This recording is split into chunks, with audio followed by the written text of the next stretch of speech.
हिरवेगार मटार पाहिले की पहिली आठवण येते ते म्हणजे वरून क्रिस्पी, आतून मऊसर. नाश्ता, डब्बा किंवा सकाळ संध्याकाळ सगळ्यांसाठी परफेक्ट अशा मटार पराठ्याची. करायला सोपा पण टेस्टमध्ये नंबर 1. तुम्हालाही वरून क्रिस्पी, आतून मऊ लुसलुशीत मटार पराठा अगदी परफेक्ट बनवायचा असेल तर व्हिडिओ शेवटपर्यंत बघा, कारण सर्व process me step by step tips सांगितलेल्या आहेत. चला तर मग सुरुवात करूया. गॅसवरती कढई ठेवून त्यामध्ये एक पळी तेल मी घातले. तेल गरम झाले की त्यामध्ये 1 चमचा जिरे, 5-6 लसणाच्या पाकळ्या, 1 इंच अद्रकाचे तुकडे करून मी यामध्ये घातले. लसूण आणि आल्याला 2 ते 3 सेकंद छान परतून घ्यायचे. त्यानंतर यामध्ये मी घालत आहे 1.5 वाटी हिरवेगार ताजे मटार. मटारला व्यवस्थित 2 ते 3 मिनिट परतून यात मी घातले मीठ व्यवस्थित मिक्स करून घ्यायचे. त्यानंतर गॅसची फ्लेम कमी ठेवून यावरती ठेवायचे झाकण आणि याला 5 ते 6 मिनिट वाफू द्यायचे. हे वाफेपर्यंत आपण पराठ्यासाठी लागणारी कणिक मळून घेणार आहोत. त्यासाठी मी घेतली 1 वाटी कणिक. त्यामध्ये घातले 2 चमचा बेसन, ओवा आणि मीठ. ओवा हातावर चोळून घ्यायचा, कारण ओव्यात नैसर्गिक तेल असतं. जेव्हा आपण ओवा हातावर चोळतो तेव्हा हे तेल सुटतं, त्यामुळे ओव्याचा सुगंध आणि चव दोन्ही जास्त छान खुलतात. या सर्व जिन्सा एकत्रित करून यामध्ये मी घालत आहे पाणी आणि याची मी छान मऊसर अशी कणिक मळून घेत आहे. पीठ भिजवताना पाणी थोडं करून घालायचं. एकदम पाणी घालायला जायचं नाही, नाहीतर आपली कणिक लूज होऊ शकते. कणिक जास्त घट्टही मळायची नाही आणि जास्त सैलसरही ठेवायची नाही. ज्याप्रमाणे आपण चपातीला कणिक मळतो त्याप्रमाणे मळली तरी चालेल. कणिक भिजवून झाली की मी त्यावर एक कपडा झाकून ती कणिक 15 ते 20 मिनिट साईडला ठेवत आहे भिजण्यासाठी. कणिक भिजेपर्यंत मी मटारचं सारण तयार करणार आहे. हे पहा, आपले मटार पण बऱ्यापैकी आता शिजलेले आहेत. या मटारला जास्त शिजवण्याची गरज नसते. आता या स्टेजला मी घालत आहे बेसिक मसाले, म्हणजे लाल तिखट, चाट मसाला आणि धने जिरे पूड. आता याला व्यवस्थित हलवून घ्यायचं. आणि मटार शिजवताना अजिबात पाणी घालायचं नाही, कारण मटारला ऑटोमॅटिक पाणी सुटतं. आणि आता हे पहा, हे पूर्ण पाणी आटलेलं आहे आपलं मटारला सुटलेलं. या स्टेजला आपण गॅस बंद करणार आहोत आणि या मटारला मी 5 ते 6 मिनिट साईडला ठेवले थंड करण्यासाठी. हे पहा, मटार थंड झाले आहेत. थंड झाल्यानंतर मी याला मिक्सरच्या भांड्यात काढून बारीक करून घेत आहे. पाण्याचा वापर अजिबात करायचा नाही. मटार मऊसर असल्यामुळे ते पटकन बारीकही होतात. ही पेस्ट जितकी चांगली होईल तितकाच मटार पराठा मऊ आणि चविष्ट लागतो. ही पेस्ट अगदी मऊसर परफेक्ट पराठ्याच्या योग्य झालेली आहे. पहा, कलरही किती छान आणि टेक्स्चरही खूप सुंदर आलेलं आहे. आता हे मिश्रण मी एका बाउलमध्ये काढून एका पराठ्याला जेवढं मिश्रण लागेल त्याप्रमाणे त्याचे छोटे गोळे करून घेणार आहे. या मिश्रणाचे गोळे करताना मिश्रण आपल्या हाताला लागते, म्हणून पराठा लाटण्याच्या अगोदरच हे गोळे आपण तयार करून ठेवायचे. हे पहा, 1.5 वाटी मटारपासून 5 पराठे बनतील एवढं मिश्रण तयार झालेलं आहे. आपण भिजवलेल्या कणकेला 15 ते 20 मिनिट झाले आहे.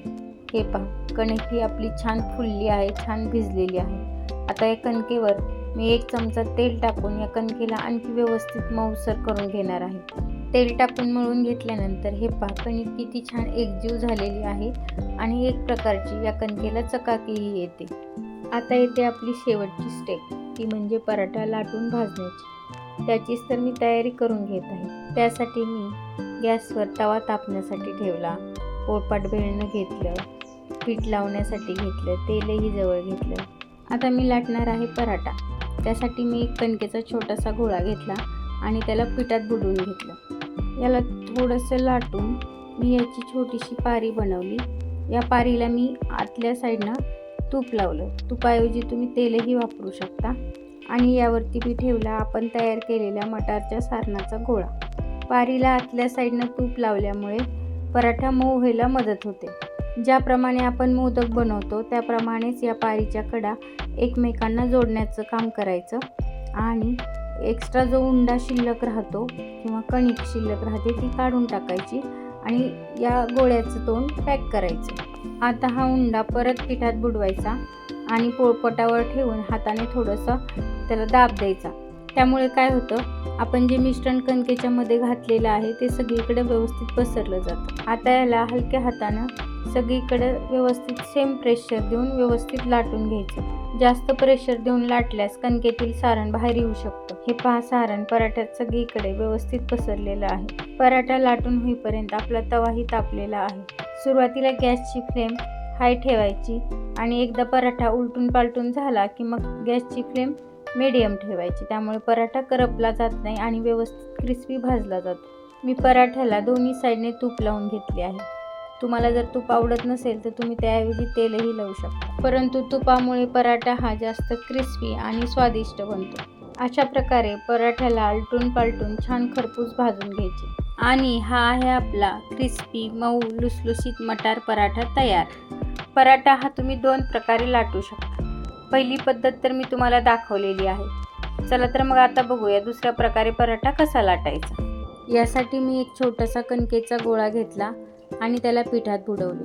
ज्याप्रमाणे आपण मोदक बनवताना मोदकाच्या पिठाचा छोटा गोळा हाताने गोल गोल फिरवून त्याची वाटी तयार करतो, त्याचप्रमाणे या कणकेच्या गोळ्याला गोल गोल फिरवून त्याची वाटी तयार करायची. वाटी तयार झाली की मी या वाटीला आतून तूप लावले व यावर मटारच्या सारणाचा गोळा ठेवला. आता वाटीच्या कडा बंद करून एक्स्ट्रा कणिक काढायची व गोळा बंद करून पिठात बुडवून पोळपाटावर ठेवून हाताने दाबून सारण व्यवस्थित पसरवायचे व नंतर पराठा हलक्या हाताने सगळीकडे सेम प्रेशर देऊन लाटून घ्यायचा. पहिल्या पद्धतीत पारी आपण लाटून घेतली आणि दुसऱ्या पद्धतीत पारी आपण हाताने वाटीचा आकार देऊन तयार केली. अशा प्रकारे दुसऱ्या पद्धतीनेही आपला पराठा लाटून झालेला आहे. यालाही आपण छान तूप लावून दोन्ही साईडने आलटून पालटून खरपूस भाजून घेऊयात. अरे वा, पहा, पराठा हळूहळू फुगायला लागलाय. जणू म्हणतोय आज मी हिरो आहे. आणि आता थोडंसं तूप, बाहेरून कुरकुरीत आणि आतून मऊ असा पराठा तयार आहे. हा पराठा दिवसभर मऊ लुसलुसीत राहतो. अशा प्रकारे आपले सगळे पराठे तयार आहेत. गरमागरम मटार पराठ्यासोबत लोणचं, दही किंवा टोमॅटो केचप खायला एकदम मस्त. मी सांगितलेल्या पद्धतीने आणि टिप्सचा वापर करून मटार पराठा एकदा नक्की बनवा आणि कसा झाला ते कमेंट करून सांगा. आणि नेक्स्ट व्हिडिओ कोणत्या रेसिपीचा तुम्हाला हवा आहे तेही कमेंट बॉक्समध्ये नक्की सांगा. व्हिडिओ आवडला असेल तर लाईक करा, इतरांसोबत शेअर करा आणि सबस्क्राईब करायला विसरू नका. पुन्हा भेटूया नेक्स्ट व्हिडिओमध्ये. धन्यवाद.